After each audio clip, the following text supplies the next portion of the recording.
So last night, if you were scrolling through the channels and came across CBS and realized they were airing a football game the second weekend in February, after the Super Bowl had ended and college sports were long over, you probably became quite interested in what the heck the AAF, the Alliance of American Football, was. In fact, it garnered some popularity on Twitter with it actually trending, which came as quite the surprise to me. Now, granted, they were having primetime airing on a large network, CBS, but it just didn't seem like leading up to the beginning of the season, many people were aware of the league. Now, I had thought about making a video on the league prior to kickoff day, even months ago, but I didn't know if this would actually come to fruition. You see, there's been many leagues like this announced that probably won't ever actually become something, or they won't make it to the finish line, or the product that they come out with will be so weak that you won't even see it on television. But the thing about the AAF was what they set out to do in just a year, they seem to actually have been able to achieve, having aired 2 games yesterday with 2 more games coming today. And overall, the response on Twitter has seemed very positive and very hopeful for the success of this league and seeing it last for multiple seasons. Now, what I find interesting about the AAF is it's not trying to compete directly with the NFL. It's not trying to be a replacement for the NFL. Rather, it's trying to be an addition to the NFL. I really feel like they've shifted their gear from being the add-on football league, the one that keeps you entertained when the NFL isn't going on, to now really, based on what the announcers were saying in the San Antonio and San Diego game that I watched last night, it feels like they really want to market this as a minor league to the NFL. Now, that is not officially what it is. It's in no way affiliated with the NFL, but I feel like they really want it to become that. I think they want to see it get bought out or in some way become associated with the NFL, and I'm sure for the creators of the league, there would be some large money attached to that.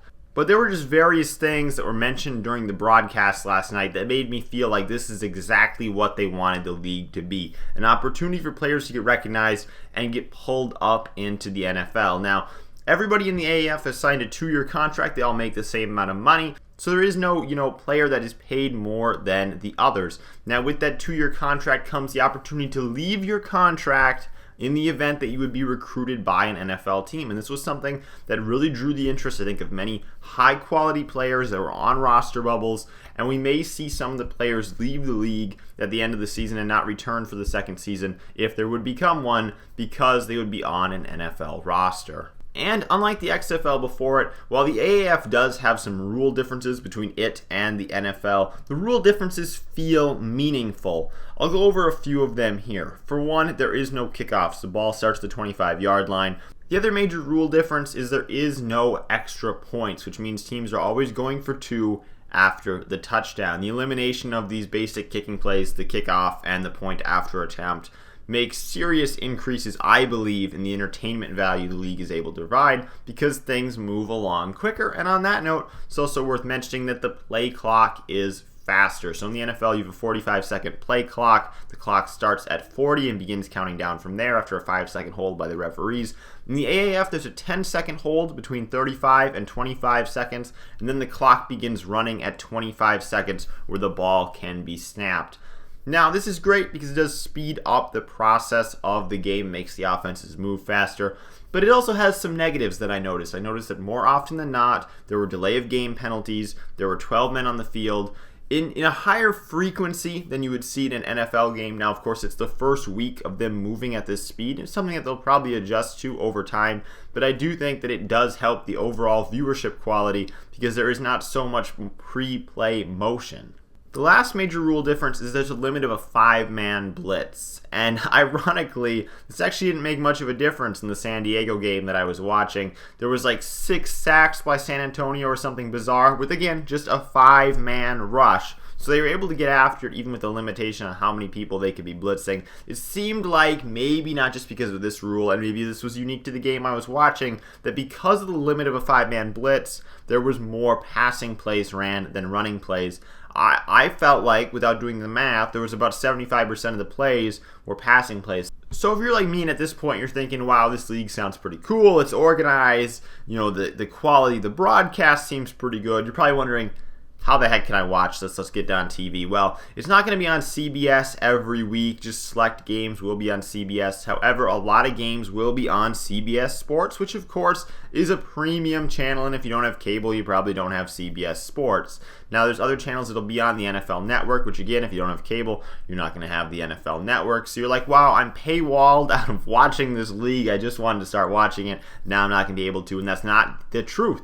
You actually can watch all the games through the AAF app for free. It is the exact broadcast you see on TV. I tried it out last night. Last night they had 2 games on at the same time, which I believe was a very smart idea because the game I was watching, San Antonio versus San Diego, was close. It was a reasonably close game. Granted, the San Diego offense just didn't seem to get anything going, and it felt a lot like the Super Bowl in the fact that the San Diego defense was keeping them in the game and the San Diego offense was not helping them whatsoever. But regardless, the other game, which was Orlando versus a team that could hardly score any points, Atlanta, it was just a terrible blowout. It was 40-6. So having those 2 games on simultaneously, I'm sure, allowed the majority of people who were interested in actually watching a close, reasonably competitive football game be able to watch San Antonio versus San Diego, which again was a much closer game. So I had one game open on my phone watching that, and then I had the other game open on the TV watching the CBS broadcast. I would say that the timing of the game on the app was very close to the real timing I was getting on the TV. Now, I was streaming that TV. I did not have cable, so I wasn't watching it, over cable.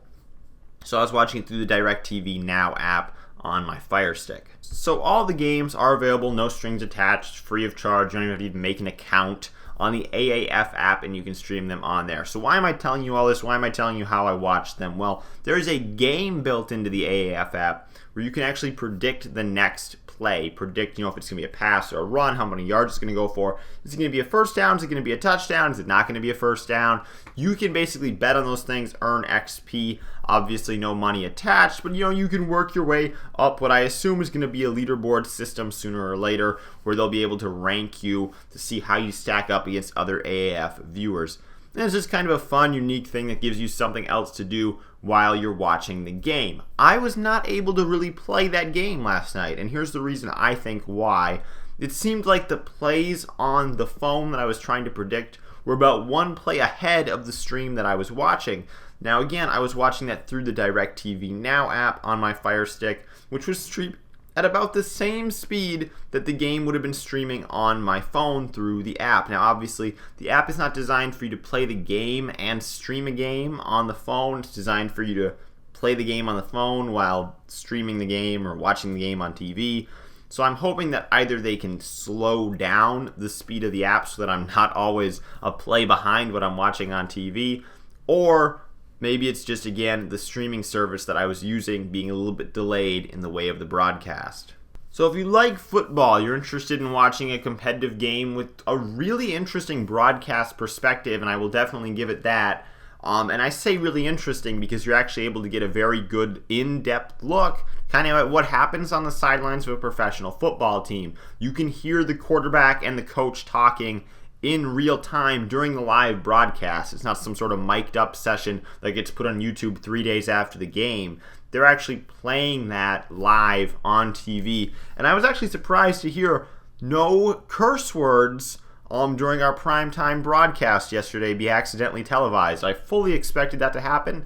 It didn't happen, but it's kind of an all-access pass to watching football. And again, like I mentioned previously, very few commercials. Occasionally you would see a pop-up commercial, a little banner ad on the bottom of the scoreboard.